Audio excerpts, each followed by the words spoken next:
Everybody, let's proceed with our chapter. I gave you break of 2 days or 3 days just so that you can actually connect yourself with the last chapter you have done. So ultimately we are going to move forward with our chapter number 11. As you know that we have done till economic inequality. If you could look at page number 137.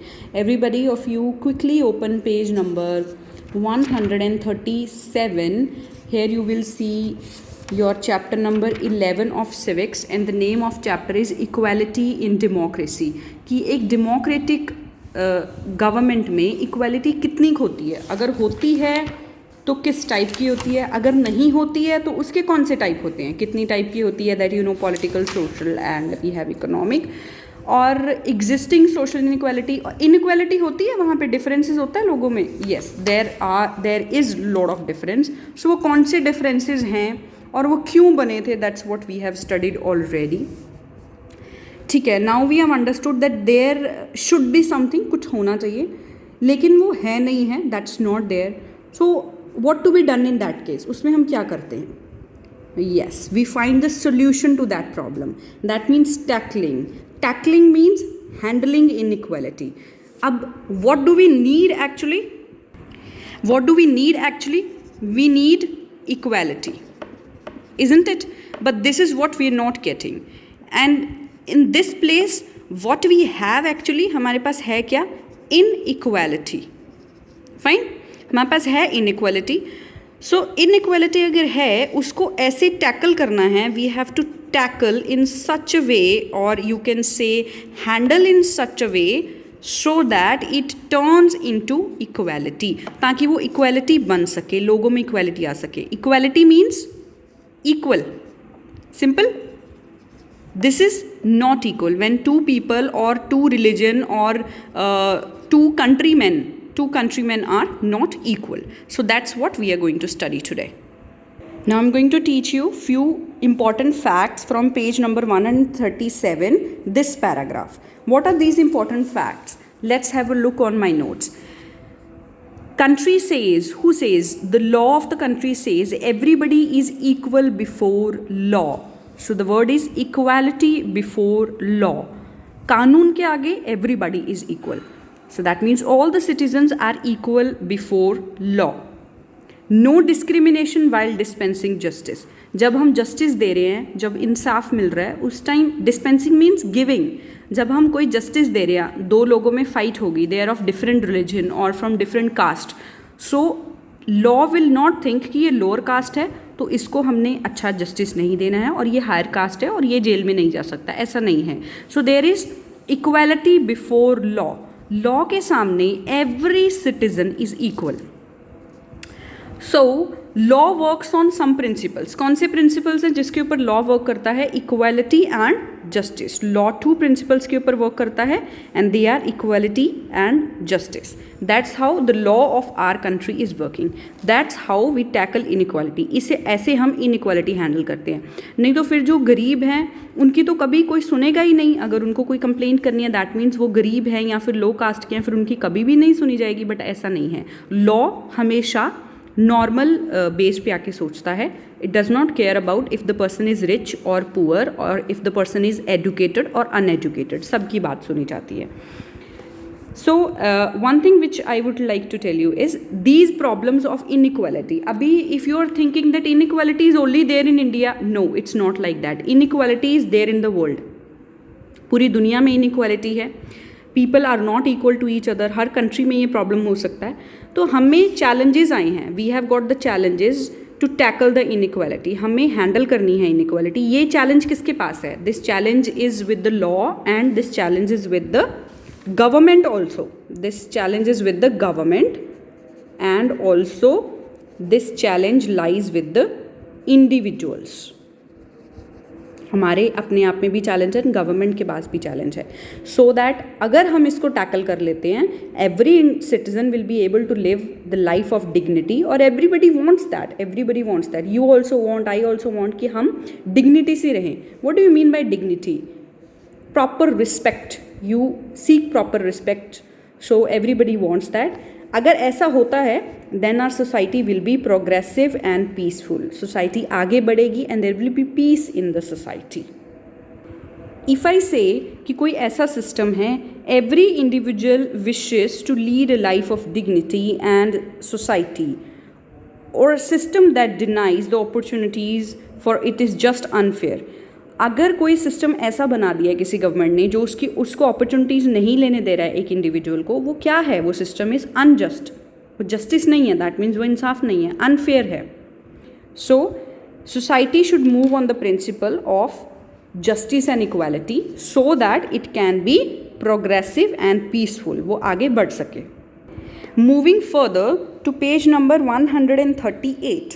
So here we have constitutional measure to tackle inequality and discrimination. I told you who is supposed to actually tackle it, mainly the government. और government को who shows the path, कौन कोई path तो दिखाता होगा ना government को. Government is shown path by the constitution of India or that particular country. So here we are taking India as a country.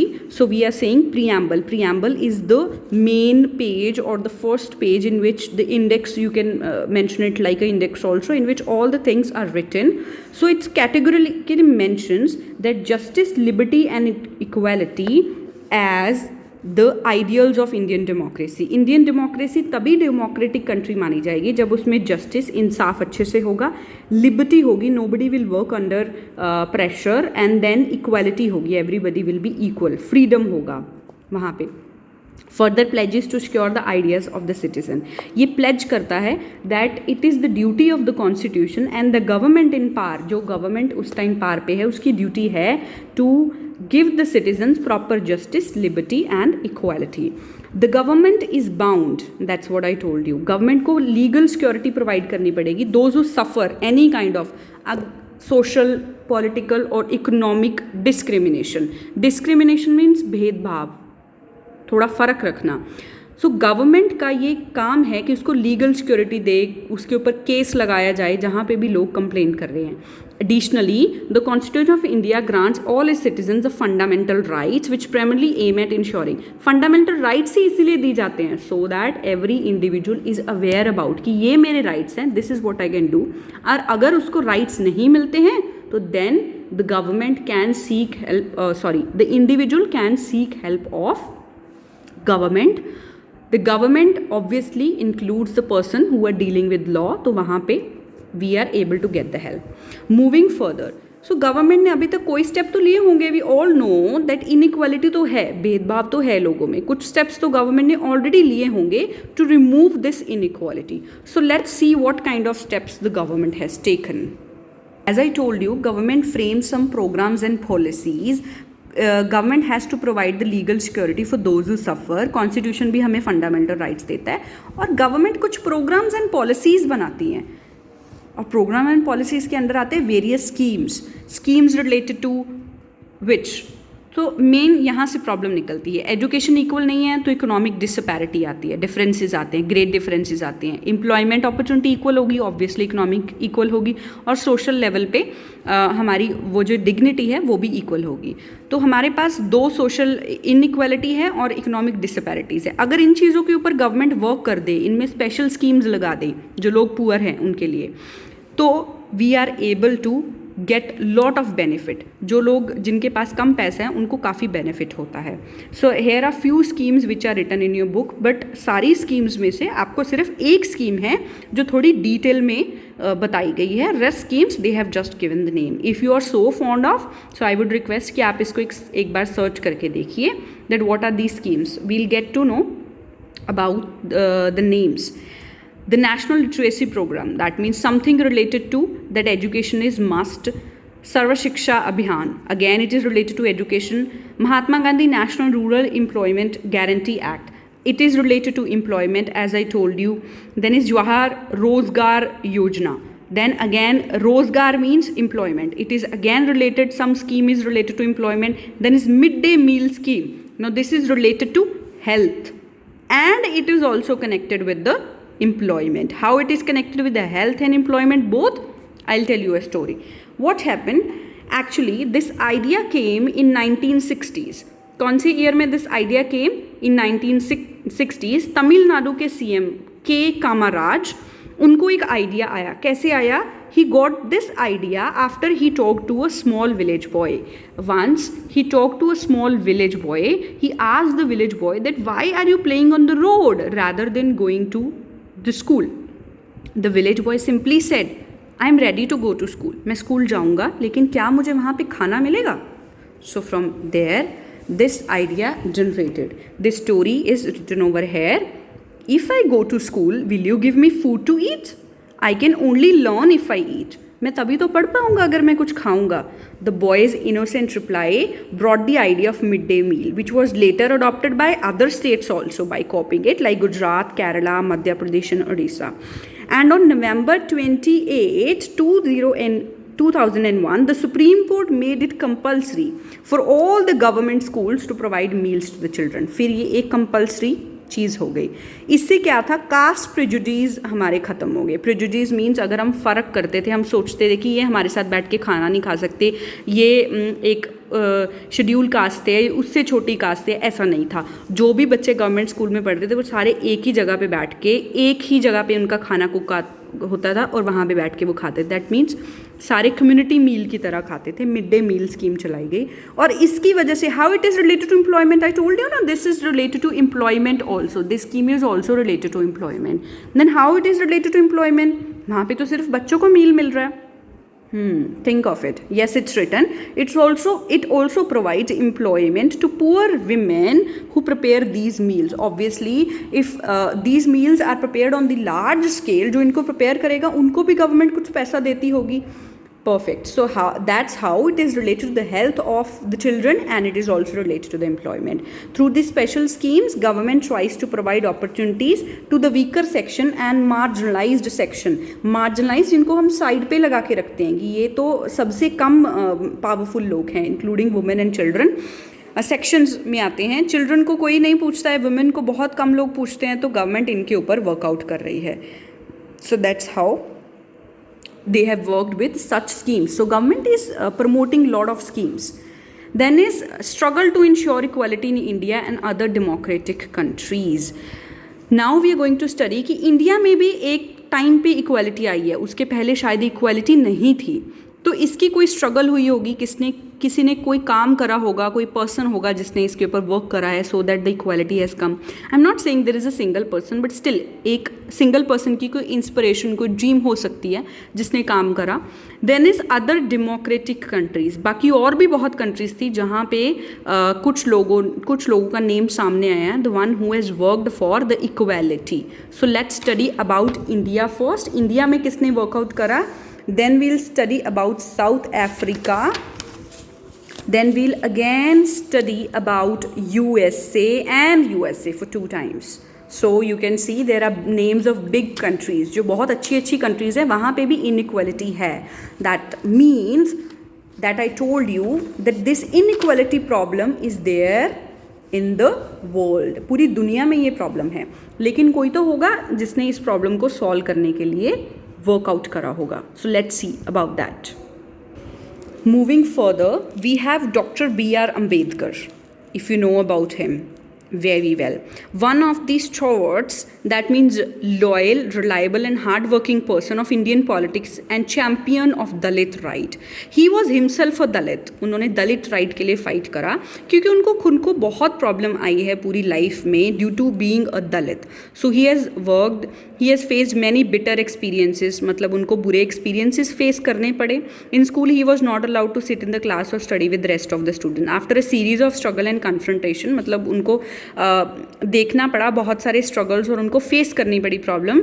He pledge to uphold his right. उन्होंने कसम खाई कि अभी मुझे इसके ऊपर काम करना ही होगा. Not only for his community but also for the entire community, Dalit community in India. He said सिर्फ मैं ही अपने लिए क्यों काम करूं. So let's work for all the Dalit people around the India. It was his vision and commitment towards these causes that insured legal equality for all the citizens through constitution. फिर ultimately constitution ने भी ये step लिया. He must have done lot of protest और maybe some kind of good non violent march so that the government got to know that we should give equal right to everybody. The protest march of Dalit against caste discrimination. If you can see, Dalit people are sitting, they are saying cast out caste. मतलब we say cast out vote, vote कर दो, caste को बाहर निकाल दो या caste को ख़त्म कर दो. That's what they are saying. Then moving further, Klonodek is saying, I saw an advertisement of TV. It showed that instead of putting a thumb impression on the salary receipt, the laborer preferred to sign. Obviously, अगर laborer thumb impression की जगह sign करना चाहेगा तो उसकी dignity भी बढ़ेगी, उसने अपने आप को dignity level पे लेके आया है. Then this means the education is an important means. That means education is something which is very very important to clear all these differences. अगर कोई बंदा educated है तो बहुत सारी चीज़ें कर सकता है जो एक uneducated शायद नहीं कर सकता है. So that's why we say education is very important. The problems of inequality and discrimination not only exist in India. I told you many times. This is the third time I am telling you. ये सिर्फ India में नहीं है. This problem is there all over the world. So let's see world के कौन सी और countries की example we have got. South Africa and we have that of USA. That's America. So let's see. South Africa में क्या था? There was apartheid policy created in 1948. Apartheid policy क्या है? Let's understand this. In 17th century, South Africa predominantly black populated country. So you just need to understand कि वो एक black populated country थी, लेकिन यूरोपियंस ने colonize कर लिया. Colonized इंडिया भी colonize हुई थी. You understand? इंडिया को भी colonize कर लिया था. That means उसके ऊपर राज करने लगे थे यूरोपियंस, और Europeans are white people, especially the English and the Dutch. In mid-1940s, the policy of racial segregation or apartheid was introduced. Now this was a very bad policy, जिसमें क्या होता था, few places, few specific public places or few things or few certain things, public places and certain rights were only given to white people. वो कहते थे कि सिर्फ white skin people को right मिलेगी और black skin people को नहीं मिलेगी. Whereas black skin people वहाँ के रहने वाले लोग थे, और अगर किसी country के रहने वाले लोग हैं उनको ज़्यादा rights होनी चाहिए rather than जो वहाँ पे एज अ गेस्ट आया है. बट ऐसा नहीं हुआ. उन्होंने कुछ पॉलिसीज़ ऐसी लगा दी कि उसकी वजह से ब्लैक पीपल थे जहाँ के, उनको बहुत प्रॉब्लम आई. Obviously people had to fight. An anti apartheid movement started in 1959. Finally एक anti apartheid movement started. International effort हुआ. डेकेड ओल्ड रेशियल सिस्टम को रेशियल सेग्रीगेशन था कि ये लोग यहाँ पे खड़े नहीं हो सकते, यहाँ पे नहीं बैठ सकते, यहाँ पे नहीं आ सकते. तो उसके लिए अफ्रीकन नेशनल कांग्रेस ने एक प्रोमिनेंट रोल प्ले करा, और इसमें जो मेन पर्सन था जिसने एक बहुत प्रोमिनेंट रोल प्ले करा है, that person is Nelson Mandela. So the full name of Nelson Mandela, you can have it over here, Rolihlahla. Then is March 1994, after a long struggle, South Africa held its first democratic election. For the first time, blacks were eligible to vote. अगर आप notice करो तो यहाँ पे भी vote की बात हो रही है. तो वोटिंग मिलना means very very important equal right in the countries democracy. ठीक है. With the election of new government, apartheid was abolished. जैसे ही नई गवर्नमेंट बनी, अपार्थाइड बिल्कुल अबॉलिश हो गई थी, और many Africans both colored as well as some whites took part in abolishing. Even the whites also took part. कुछ whites को भी नहीं पसंद आया कि this is wrong. So इसमें से जो main person था, he was this, and then F.W. de Klerk was also the main person in this. Then is women's suffrage movement.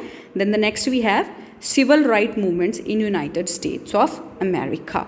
Women suffrage movement. ये कौन सी country में है? Again USA.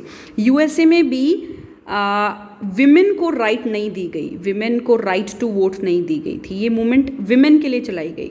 यहाँ पे भी राइट टू वोट का problem था, वहाँ यहाँ पे भी राइट टू वोट का ही है. राइट टू वोट के साथ बहुत सारी चीज़ें बदलती है.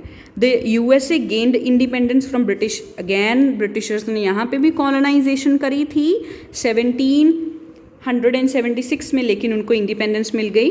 वहाँ पे डेमोक्रेसी आ गई, कॉन्स्टिट्यूशन लिखा गया, बट उसमें एक कमी थी. What was that? वो कमी थी कि विमेन को इक्वल वोटिंग राइट नहीं दी गई. विमेन को सेकंड क्लास सिटीजन समझा जाता था. उनको समझा जाता था कि वो अपनी प्रॉपर्टी होल्ड नहीं कर सकते. That means they should not vote. 70 years की स्ट्रगल के बाद 1920 में वुमेन को राइट टू वोट दी गई. सिमिलरली ब्रिटेन की उन्होंने एग्जाम्पल दी है. ब्रिटेन में भी विमेन को जो राइट है 1928 में मिली. Some late adopters were France, movement in 1994, Switzerland in 1971. देखो, जस्ट नोटिस कि वुमेन को कितनी लेट राइट टू वोट दिया गया है. लेकिन इंडिया में 1947 के बाद जब हमारा कॉन्स्टिट्यूशन बना, that was so well framed, you can be proud of your constitution, कि इंडिया में मेन एंड वुमेन को इक्वल वोटिंग राइट तभी से ही दे दी गई थी. Can we have a clap for our country now? Very well. So once you will get your voting right, you should all vote. So it's a very important thing. Then is civil rights movement in United States of America. That is something we are proceeding forward. Rosa Parks led the movement, the Black American quest for equality. Abhi there were Black Americans also and there were white Americans also. वहाँ पे भी problem था. They were also having the racial discrimination, कि उनको अच्छा नहीं समझते थे. Black protested against the racial discrimination, the basis of race. उनको बहुत सारी चीज़ें नहीं करने दे रहे थे, पब्लिक बस में ट्रैवल नहीं करने दे रहे थे. सो रोज़ा जो थी वो कह रही थी कि मैं तो ट्रैवल करूँगी बिकॉज इट्स माई कंट्री. तो उसको अरेस्ट कर लिया गया था. उसने जब सीट नहीं दी पब्लिक बस में वाइट पैसेंजर को, तो उनको बोलते थे कि आपको सीट छोड़नी है वाइट को, but she didn't do that. So a society which practice discrimination against the people is unjust one. Obviously आप उस सोसाइटी को अच्छा कह सकते हो जो अपने पीपल के खिलाफ लाइक अनजस्ट प्रैक्टिस करती है. No, you can not say that. Means वो डेमोक्रेसी को अच्छी तरह फॉलो ही नहीं कर रही है. All across the world there have been communities and individuals who have suffered. So that's what you have studied. दुनिया में बहुत सारे देश हैं जहाँ पे ये सफरेज हुई है, लेकिन ये चीज़ें ख़त्म भी की गई है after the non violent movement. कोई लड़के झगड़ के नहीं, अपना हक आगे रख के अट्रॉसिटीज़ को ख़त्म भी किया गया है. और एजुकेशन अवेयरनेस सबसे इम्पॉर्टेंट इसमें एक चीज़ रही है.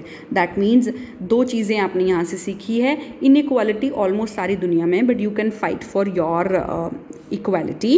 And then I must say education is very very important. लोगों को जागरूक करने के लिए education is important and you can be proud of India's constitution. Thank you. Here we end our chapter number 11 ऑफ civics on page number 140. Thank you.